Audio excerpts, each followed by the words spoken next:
नमस्कार मित्रांनो, संजय गांधी निराधार अनुदान योजना, श्रावणबाळ योजना व इतर सर्व निराधार अनुदान योजनेतील लाभार्थ्यांसाठी महत्त्वाची अपडेट आहे। मित्रांनो, संजय गांधी निराधार अनुदान योजना याचे पैसे प्रत्येक महिन्याच्या 5 तारखेला मिळणार असे सरकारने सांगितले होते आणि काही दिवस मिळाले सुद्धा, परंतु या महिन्यात 15 तारीख आली तरी अजूनपर्यंत लाभार्थ्यांच्या खात्यामध्ये हे पैसे मिळालेले नाही। तर मग या 5 तारीख देऊन याचा काय फायदा होणार? तर सरकारने यावर नियंत्रण ठेवणे गरजेचे आहे आणि लाभार्थ्यांना जे पैसे मिळत नाही ते पैसे मिळवून देणे गरजेचे आहे। त्यासाठी मित्रांनो, सरकारने 2 GR काढले, पण ते GR काढून त्याचा काही उपयोग झाला नाही। त्यासाठी GRच्या माध्यमातून सांगण्यात आले की DBT प्रक्रियेवर प्रचंड ताण असल्यामुळे प्रत्येक योजनेसाठी, म्हणजे जसे संजय गांधी निराधार अनुदान योजना, श्रावणबाळ योजना याच्यासाठी वेगवेगळे खाते काढण्यात आले। काही ठिकाणी सांगण्यात येते की निराधार बांधवांना वेगवेगळे बँक खाते परत काढावे लागेल, परंतु मित्रांनो तशी काही परत खाते काढण्याची गरज नाही। सरकारने DBT प्रक्रिया सोपी व्हावी यासाठी खाते काढलेले आहेत, त्यामुळे आपल्याला काही खाते काढण्याची गरज नाही। तर मग सरकारने मागील महिन्यात 2,500 रुपये दिव्यांग बांधवांना पेन्शन सुरू केली, परंतु ज्या दिव्यांग बांधवांना पेन्शन मिळाले नाही त्यांच्यासाठी eKYC सुरू केली, परंतु eKYCचा ऑप्शन अजूनपर्यंत देण्यात आलेला नाही। त्या संदर्भात आपण सविस्तरपणे माहिती बघू आणि या नोव्हेंबर महिन्याची पेन्शन कधी येईल या संदर्भात पण माहिती बघणार आहोत। तरी मित्रांनो, हा व्हिडिओ शेवटपर्यंत बघा। मित्रांनो, दिव्यांग बांधवांसाठी संजय गांधी निराधार अनुदान योजनेअंतर्गत लाभ घेणाऱ्या सर्व लाभार्थ्यांसाठी हा खूप महत्त्वाचा व्हिडिओ आहे। दिव्यांग बांधवांना 1,500 रुपये मिळाले, मग 1,000 रुपये कधी येणार? 2,500 रुपयाबाबत सरकारने दिलेली घोषणा नेमकी कुठपर्यंत पोहोचली? eKYC सुरू आहे का? ही फक्त बोलबच्चनच आहे। या सगळ्यांचा आपण माहिती बघणार आहोत। मित्रांनो, 2,500 रुपये कोणाला मिळाले आणि कोणाला नाही? तर राज्य सरकारने दिव्यांग योजनेसाठी 2,500 रुपयाची घोषणा केली। काहींच्या खात्यात पूर्ण 2,500 रुपये जमा झाले, पण अनेक लाभार्थ्यांना अजूनपर्यंत 1,500 रुपयेच मिळाले आहेत। 1,000 रुपये बाकी आहेत। हे खास करून जे लाभार्थी आहेत की जे आधी संजय गांधी निराधार अनुदान योजनेत 1,500 घेत होते आणि आता त्यांना दिव्यांग पेन्शन योजनेअंतर्गत ट्रान्सफर करायचे आहे, म्हणजे संजय गांधी निराधार अनुदान योजनेत त्यांचं दिव्यांग म्हणून या ठिकाणी नोंद नाही। मग मित्रांनो, तहसील कार्यालयात आपल्याला काही कागदपत्रे देण्यास सांगितली होती। तहसील कार्यालयात या ठिकाणी निराधार बांधवांनी, दिव्यांग बांधवांनी कागदपत्रे जमा केली, आधार कार्ड जमा केले, UDID कार्ड जमा केले, बँक पासबुक जमा केले। मग अशी सर्व कागदपत्रे जमा केल्यानंतर सुद्धा या ठिकाणी निराधार बांधवांना नोव्हेंबरचा हा जो 2,500 रुपये लाभ आहे तो त्यांच्या खात्यात येणार किंवा नाही, किंवा कधी येणार असे प्रश्न पडलेले आहेत। सर्वात महत्त्वाचा मुद्दा आहे eKYC सुरू आहे का? तर वेगवेगळ्या ठिकाणी अफवा पसरवली की eKYC सुरू आहे, DBT अपडेट झाली आहे, ऑनलाईन ऑप्शन सुरू झाला आहे, पण प्रत्यक्षात मात्र अनेक तालुक्यांमध्ये eKYCचा एकही ऑनलाईन ऑप्शन सुरू झालेला नाही। आपण बघितलं असेल, या अनेक ठिकाणी चौकशी केली असता, वेगवेगळ्या जिल्ह्यामध्ये सुद्धा चौकशी केली, परंतु कुठेही eKYCचा ऑप्शन या ठिकाणी सुरू झालेला नाही। सामाजिक न्याय विभाग, तांत्रिक टीम यांनी अजून सिस्टीम सक्रिय केलेलीच नाही। तहसील कार्यालयातील अनेक कर्मचाऱ्यांनी हेच सांगितले की ऑनलाईन eKYCचा ऑप्शन आलेला नाही। ही माहिती अनेक तालुके, अनेक अधिकारी, अनेक जिल्हे, अनेक लाभार्थी यांच्याकडून प्रत्यक्ष विचारून मिळवलेली आहे। मित्रांनो, मग eKYC सुरू नाही तर मग काय सुरू आहे? तर मित्रांनो, ऑफलाईन प्रक्रिया सुरू आहे। तर कशी? तर eKYC ऑनलाईन नसली तरी ऑफलाईन यादी तयार करण्याचे काम सुरू आहे।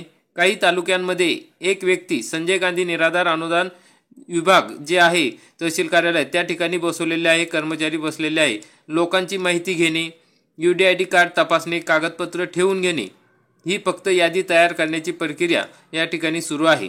लाभार्थी ट्रान्सफर झाले आहे असा कोणताही ऑप्शन कोणालाही दिसत नाही, म्हणजेच संजय गांधी निराधार योजनेतील लाभार्थ्यांना अजून दिव्यांग योजनेत कन्वर्ट केलेले नाही। जे दिव्यांग बांधव आहे त्यांना दिव्यांग योजनेत दिव्यांग म्हणून DBT प्रक्रियेत या अजूनपर्यंत कन्वर्ट केलेले नाही, म्हणजे त्यांना त्या ठिकाणी त्यांची नोंद झालेली नाही। DBT प्रक्रियेमध्ये दिव्यांग म्हणून नोंद होणे गरजेचे आहे, तरच 2,500 रुपये मिळणार आहेत।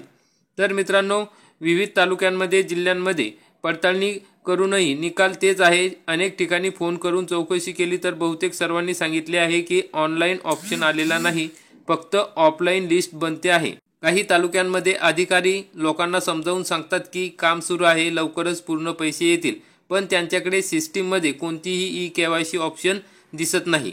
आता मोठा प्रश्न पडलेला आहे की दिव्यांगांना फसवलं जात आहे का? कारण की या ठिकाणी शासनाने परिपत्रक काढून सूचना दिल्या होत्या सर्व जिल्हाधिकारी तहसीलदार यांना की दिव्यांग बांधवांची कागदपत्रे जमा करून त्यांना दिव्यांग म्हणून त्यांची नोंद करून घ्यावी आणि 1000 रुपये जो फरक आहे मागील महिन्याचा तो देण्यात यावे आणि पुढील महिन्याचे 2500 रुपयासाठी त्यांचे DBT पोर्टलवर नाव नोंदवण्यात यावे असं सांगण्यात आले होते। परंतु या ठिकाणी काही झालेलं नाही। दिव्यांग बांधवांनी कागदपत्र देऊन दिली, याद्या तयार होत आहे, पण ट्रान्सफर कधी होणार, पैसे कधी येणार याचं उत्तर कोणाच्याही हातात नाही। यामुळे अनेक बांधवांमध्ये चिंता व नाराजी आहे। पण खरी वस्तुस्थिती अशी आहे की काम सुरू असले तरी ते ऑफलाईनच आहे। ऑनलाईन ट्रान्सफरची प्रक्रिया अजून लागूच केलेली नाही। मित्रांनो, मग आता लाभार्थ्यांनी काय करायला हवं? तर आपल्या तालुक्यात जाऊन प्रत्यक्ष चौकशी करा, अधिकारी सांगत असलेली माहिती व प्रत्यक्ष सिस्टीम यातील फरक तपासा। जर एखाद्याने म्हटलं की तुमचं नाव नोंदवलेलं आहे, तुम्हाला पैसे मिळणार आहे, तर मग त्यांना विचारा की आम्हाला DBT पोर्टलवर आमचं नाव दिव्यांग योजनेत आहे हे दाखवा।